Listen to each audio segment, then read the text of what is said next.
Hi, it's Nurse Cathy. Well, it's March now and the weather is going to be getting a little bit warmer and the days are getting longer, so it's time we start thinking about spring cleaning. And that means cleaning out the closets, washing the windows, sprucing our house up. But why don't we think about sprucing up our health routine?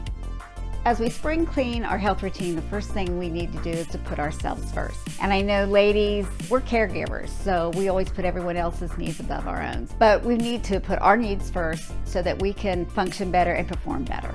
Now, for those of you that are working at home, here's a little tip that can help spruce up your work routine. Now, for those of you that have those meetings on the WebEx and Microsoft Team meetings, think about turning them into walking meetings. All you have to do with a walking meeting is take your phone, get your earbuds, and you dial up the meeting, put the earbuds in your ear, and you walk and talk.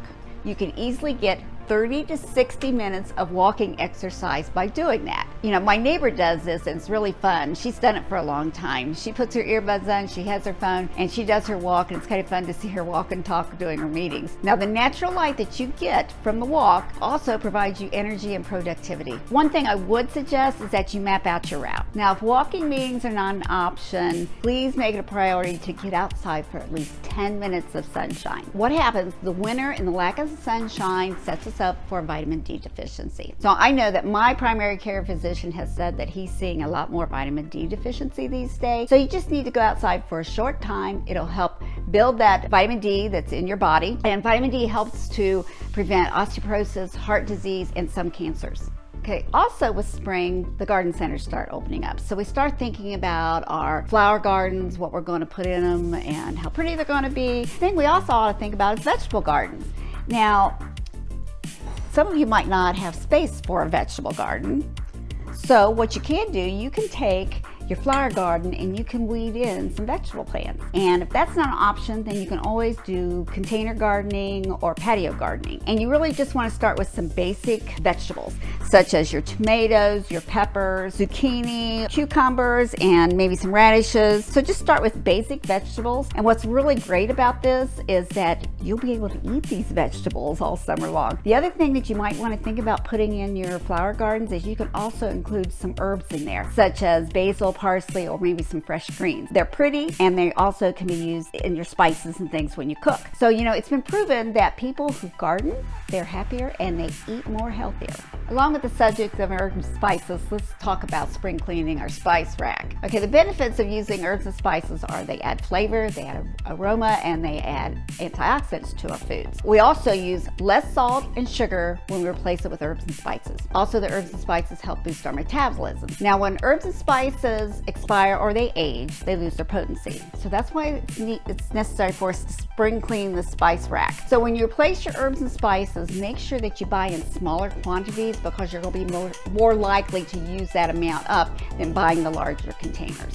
You know, and as we're on the subject of cleaning out the spice rack, it's probably a good opportune time for you to go to your medicine cabinet too and clean out all those old medications that you've got in there. What you can do is don't dispose of them in toilets or sinks or anything like that. What you need is to take them to a take-back facility where they'll take these prescription drugs and they'll dispose of them in the proper way. And what you can do is you can Google in your immediate area sites that would take these medications back. But make that a habit too. When you clean out the spice rack, go to the medicine cabinet.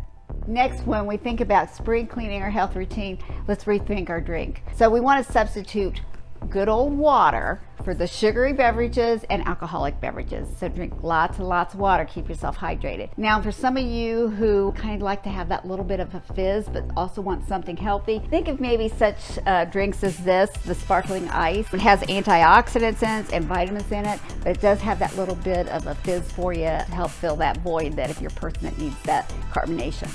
You know, sleep's real important also, and we're going to talk about sleep in just a minute, but before you talk about sleep, you got to talk about getting up in the morning. Do yourself a favor, unplug. Practice more mindfulness. Now, when you get up in the morning, even before you put those 2 feet on the ground, take some deep breaths and think, you know, it's a great new day. Now, I know many of you use your commute time to and from work to make those phone calls to touch base with your girlfriends or family members. But why don't you try just unplugging for that, say, 20 to 25 minutes and just soak in the moment. Just take in the moment. You'll be more aware of the moment and you'll be less distracted.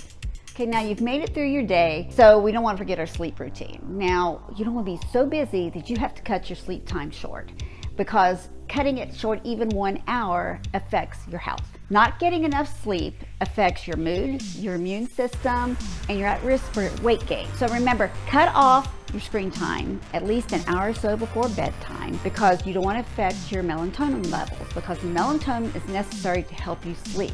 And finally, spring is the time to get your annual wellness exam and your preventative screenings done. Typically, we keep taking those annual exams and the preventative screenings and keep pushing back on our calendar. Well, put it to the top of your list, because the key to spring cleaning your health routine is a healthy you. So if you don't have a PCP, contact me and I'll help you find a provider. You know, all this month also, I want to give you a household tip, especially since we're on the subject of spring cleaning. So my household tip this week is going to be about cleaning your windows. Number one, people think, oh, it's a nice day, it's bright and sunny out, I'm going to go clean my windows. Wrong. You should clean your windows on a cloudy day, because what happens is when you've got that sun beating down on your windows, the material that you use, whatever you use to clean your windows with, it will start to dry, and that's how it's coming. You have those streaky windows, and so they're just never really clean. Now, another hint, this is a Nurse Cathy hint, okay, that I personally like to do. I don't like to use my standard window cleaner products. What I do is I make a mix of basically just like a Fabulosis and some water, and I use that on my windows. I use it on all my windows, all my glass products, and it's wonderful. I don't typically use paper towels either to clean my windows, because there's so many different grades of paper towels that I think it causes the windows to streak more.